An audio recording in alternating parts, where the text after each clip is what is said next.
What's up everyone, OJ here. Welcome back to another video and happy Super Bowl Sunday to everyone out there. Wanted to get a little update out for you guys, so let's go ahead and get right into it. And we're starting off with God Eater 3 and God Eater in general. So the recent God Eater game, God Eater 3, did not launch on a portable system for the first time in I think franchise history, and a lot of players have been requesting that there are God Eater games portably, and of course Bandai Namco, they know about this, and recently IGN Japan caught up with the producers of the game to ask about a potential Switch version of God Eater 3 or God Eater games, and here's what they had to say. Quote, "After the announcement, we heard a lot of people saying they wanted God Eater on portable system. As I mentioned earlier, God Eater 3 exists on the PS4 and PC in a way that it does because we prioritize brushing up the quality. I feel like it's necessary for us to listen to what users have to say, including those on the Nintendo Switch." So he's very positive about listening to what people are having to say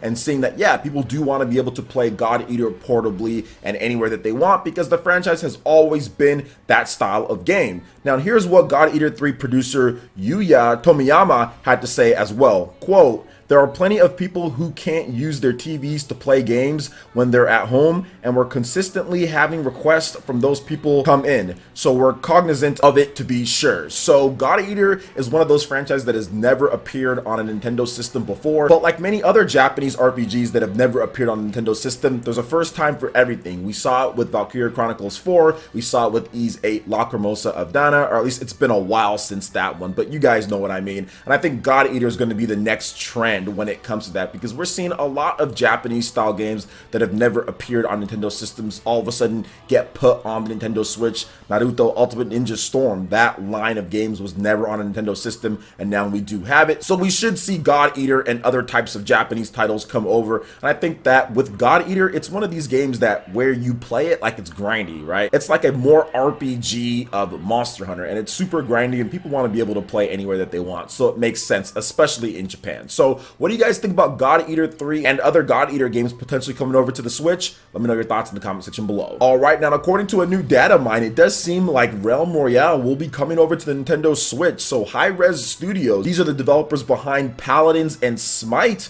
on the Switch. They could be porting over their next game, and that would be Realm Royale, which is a battle royale style of game. Let's go ahead and let's talk a little bit more about what Realm Royale is and the Datamined itself. So here's what the Datamined suggests. It says, as the next merged Nintendo crown has been spotted on the game's files. Now, Paladins and Smite were both leaked in a similar manner, that being Datamined. While we don't have an official announcement at the time, today's news definitely suggests that Hi-Rez Studios will be bringing over Realm Royale to the Nintendo Switch, and I think it makes sense, especially with the success of Paladins. There are people out there that are spending some good money on the Paladins starter packs and all the different stuff. I know I purchased it myself. Paladins is a highly polished, great experience on the Switch. Smite is really good on the Switch as well. So bringing over Realm Royale to compete in the not crowded battle royale genre on the Nintendo Switch, because there's not many other games. It's really just Fortnite. That's the only notable one that I can think of. I think it's a good idea, and I think that they're kind of taking too long at this point. I know they have to get Paladins done, so it makes sense, and then Smite as well. What do you guys think about Realm Royale coming over to the Nintendo Switch? Is this more your style of game than a game like Fortnite?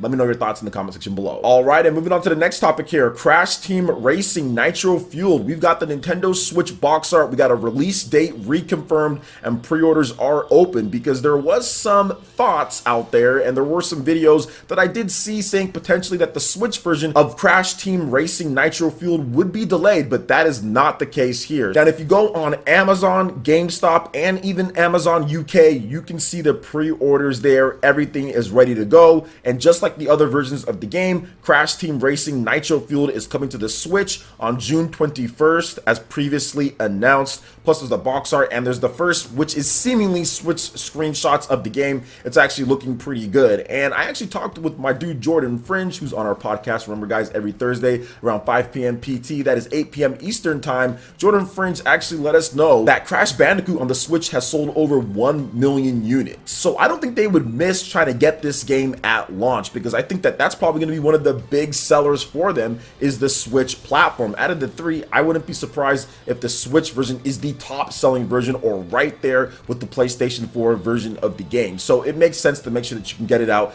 day and date and have it be good, because I don't really think this would be like a crazy type of game to where they need extra work. It was all announced at the same time. They've had time to work on the engine or whatever it's going to be running on, so it makes sense to make it out day and date. It's not like this game has been in development for like 3 or 4 years or whatever the case is. So what do you guys think about Crash Team Racing Nitro-Fueled day and date June 21st? First screenshots here, pre-orders. Let me know your thoughts in the comment section below. All right, and moving on to the last topic here, Bloodstained Ritual of the Night has finally gotten an ESRB rating, guys. It looks like we are finally here. Bloodstained Ritual of the Night is pretty much done, and it will be released fairly soon, because once you get an ESRB rating, you have to pay for that. So it's not like you can change up a bunch of things and make major changes or anything like that. So we should see the release or the announcement of the release date within the next month or two. I wouldn't be surprised if we see it sometime in February, maybe late February or so, or early March. We get an announcement, and I cannot wait to get into this. Guys, this game is rated T14, so they avoided the M rating on there, and it looks good. It looks really good. Action RPG, Metroidvania, old school Igarashi style with the new coat of paint, running on Unreal Engine 4, PlayStation 4, Xbox One, Nintendo Switch, and PC. I have my physical copy ready to go that I pre-ordered way back in the day. I actually backed this game on Kickstarter, the first game that I've ever backed on Kickstarter, with $60 for my physical edition. I had it on Xbox One, and then now I switched it over to the Nintendo Switch. So I will be getting a physical copy of the Nintendo Switch day one. So I'm really happy about that, and I can't wait to dig into a real old school style of Castlevania game, because Konami's not making them anymore, and we haven't seen really any of that on the Nintendo Switch with modern graphics. We've seen some old school ones and everything, but Nintendo hasn't done anything yet at this point, and we haven't had Konami do anything, so this will probably be the first one that we can really get into, so I'm excited for that. So what do you guys think about all the different topics that we discussed here, from Bloodstained Ritual of the Night, God Eater 3, Realm Royale, and more? Let me know your thoughts in the comment section below. All right, Ninja, that wraps it up for this video here. Go and check out the links in the description below. We got Facebook and Twitter. Go and give us a like and a follow on our social media. Really helps us spread the content of PlayerEssence across the internet, in addition to YouTube. Also, make sure you check out our Patreon, Twitch, and YouTube live gaming pages. Hit that like button if you did like this video. Let me know you guys want more content like this going forward in the future. And subscribe to PlayerEssence for the latest RPG, Japanese, and Nintendo gaming news. Thank you so much for watching, and we'll catch you, Ninja, for the next video. Peace.